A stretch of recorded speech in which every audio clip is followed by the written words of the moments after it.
You know, I thought this was going to be somewhat of a slower month for Switch. December and January had some pretty good titles, but there were fewer releases than normal. But then I started doing some research for this video and realized a lot of real gems are dropping this month.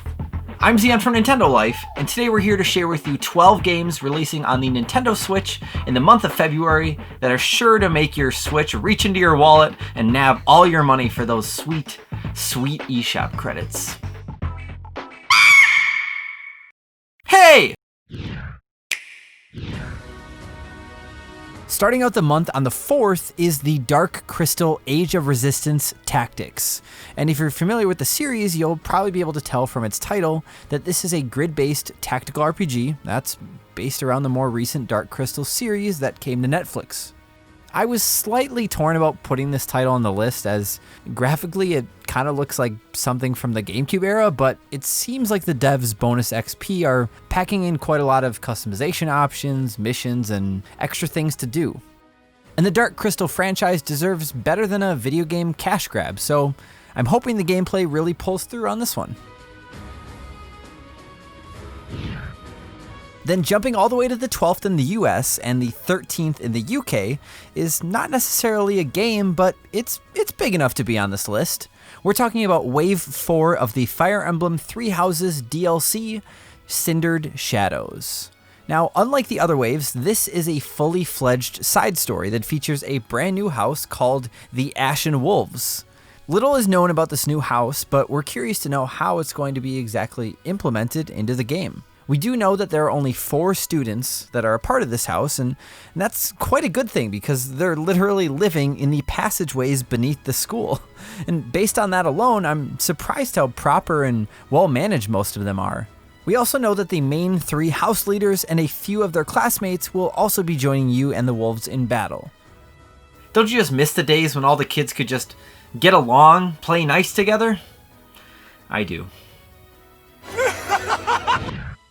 Then on that lovely day in February, yeah, you know what I'm talking about, the day where you're supposed to buy the ones you love, flowers and chocolates and presents, all to validate your love. Why won't you speak to me? On February 14th, the Switch is getting a gift of its own in the form of Darksiders Genesis, an isometric spin-off of the action RPG hack-and-slash classic. Genesis is actually a prequel to the series and stars the gunslinging horseman of the apocalypse, Strife. However, War is playable too, and if you're having trouble picking one over the other, just have a friend jump in with co-op mode. This new title has been received extremely well on other platforms, so we're really looking forward to the Switch release. Also launching on the 14th is an interesting new RPG called Snack World. Snack World is a dungeon crawling roguelike from the makers of Ni no Kuni and Professor Layton. Now, I know most Switch owners are probably sick and tired of hearing the term roguelike, but the humor and world that's built around this game looks extremely promising. The game is all about nabbing as much loot as you can with up to 3 friends, and it plans to serve you more food puns than you can possibly stomach. Now, I'm calling it, this is going to be the Earthbound of the decade. You'll see. Now, Dante may not be coming to Smash like some may have hoped, but we are still getting a fancy new version of Devil May Cry 3 Special Edition on February 20th. Not only is this often praised as the best of the original trilogy, it's also a prequel and an excellent starting point for the series. Most may not have realized this, but Devil May Cry 3 originally had the subtitle of Dante's Awakening, much like The Legend of Zelda Link's Awakening, but they eventually went and scrapped it because I don't think really anyone cared or noticed. One of the new additions to DMC3 on Switch is Freestyle, a feature that allows players to change up their weapons on the fly so you can build up some crazy, over-the-top combos. DMC3 has been re-released quite a few times over the years, but this is the first time this hack-and-slash action title has landed on a Nintendo platform. So we highly recommend keeping this one on your radar if you're in the market for this sort of game. Also launching on the Switch on the 20th is the latest entry in the somewhat niche 2D fighter, Under Night In-Birth EXE Late CL-R, X Late. Under Night In-Birth EX Late Clear is an anime-influenced 2D fighter from the publishers of BlazBlue and Guilty Gear, and there are quite a few similarities between the way that the three play.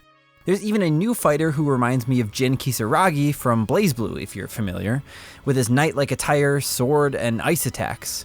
This new version of Under Night features 20 unique characters, and the developers have rebalanced almost the entire game and given old characters new moves too. So if you're a fan of a good 1v1 fighter and want to try something different, this could be it. Then if we skip ahead a few days to the 25th, Switch owners are being treated to the Mega Man Zero ZX Legacy Collection.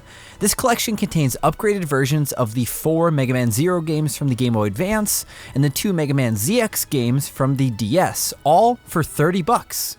I loved playing the original on the Game Boy Advance back in the day. The music was sick, the sprite work was pretty unique, I was just terrible at it. And I guess maybe it's for the fact that I was in 5th grade, but still. The Legacy Collection, however, features a new casual mode and a save assist feature. So for anyone like me, who still probably sucks at the game, we'll actually have a fighting chance now to get through these games. There's also the new Z-Chase mode that allows you to race against another player's level completion time, which could be kind of fun for casual speedruns. And regardless of all these newfangled features, the value of this collection is absolutely undeniable. Also launching on the 25th is the latest entry in the world-renowned fighting game series, Samurai Shodown. This weapon-based 2D fighter hasn't seen a new game in years, but recently, the developers SNK decided to give it an old-fashioned Street Fighter-style reboot on PS4 and Xbox One, and now it's coming to Switch. This game, however, plays almost nothing like Street Fighter. Combos are minimal, and what's most important is blocking, parrying, and knowing when to strike, as certain sword swings can take down half or even more of your life bar. It's the type of stuff that'll get your heart pounding during a good match, or will have you raging if you're not careful. Samurai Shodown also features a pretty nifty pre-purchase bonus. You'll get the Neo Geo Pocket version of Samurai Shodown 2, which you can't deny, it's pretty cute. Another title coming to the Switch on the 25th is the console release of 2 Point Hospital, a wacky roller coaster tycoon style hospital building simulator. You'll get to fully design and customize your hospital from the ground up, and will be treating any and every symptom or rare disease your patients can come up with, like lightheadedness, in which your patient's head actually becomes a light bulb. We also have the symptom called Mockstar, in which your patient ends up taking on the form of Freddie Mercury? I'm really hoping that the Switch version gets touch controls, because they would lend themselves so well to this type of game. But I guess we'll just have to wait a few more weeks until we find out. Then we finally have a date for a game that a lot of our viewers and readers have been asking about, Rune Factory 4 Special. This RPG takes the classic formula of Harvest Moon, or Story of Seasons, and blends it with action RPG battles and dungeon crawling. And while I still have yet to play much of Stardew Valley, I know, right? I played the heck out of Harvest Moon, and one of my favorite things to do in those games was to go digging in the mines. So with Rune Factory, the mines essentially take on the form of dungeons, and they're full of monsters. And you can even enlist monsters to help keep your farm in check, much like the sprites do in Harvest Moon. I'm really happy to see this launching a good old month before Animal Crossing, because, let's be real, we're all about to lose our lives to New Horizons. So, if you're interested in Rune Factory 4 Special, make sure to get in some time with it while you can. If you're looking for something a bit more serious, the Switch is receiving Metro Redux on February 28th, which features 2 Metro games, Metro 2033 and its sequel, Metro Last Light. Both are action-packed first-person shooters with a bit of survival horror slapped on top that take place in a world that believes the apocalypse isn't so far out. The atmosphere in Metro is absolutely breathtaking, and we're hoping this new port is able to bring over some of the amazing lighting effects and elements from past releases. If you're a fan of the more recent Wolfenstein games or anything else of that nature, this is definitely one to keep your sights on. And finally, capping off our list is Dungeon Defenders Awakened. This new iteration of the classic co-op tower defense game was actually a Kickstarter project that was fully funded and is slated for release sometime in February. But details on its release are still sparse. A beta for the game kicked off back in November of last year on PC, and the frame rate seemed a bit off, but other than that, the game is looking pretty sharp. So hopefully within the coming weeks, we'll hear some sort of update on this game. And if its quality holds up to that of the original, then we're all in. And there you have it, just a handful of games releasing on the Nintendo Switch in the month of February. Feel free to let us know in the comments down below which of these games you're most excited to get your hands on. I'm looking forward to trying out Snack World, as it really seems to be my kind of game. I don't really care for the roguelike style as much, but the humor and the characters are right up my alley. And Rune Factory 4, I could see myself playing a lot of that too. I loved Rune Factory 3 when it came out. I spent many nights playing that game and only that game. And if you enjoyed this video, then why don't you go ahead and let that subscribe button know how much it means to you by giving it a good old click.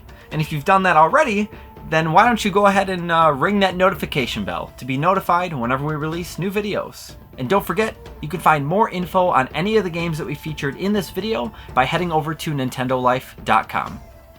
Thank you all so much for watching. I'm Zian from Nintendo Life, and we'll see you next time.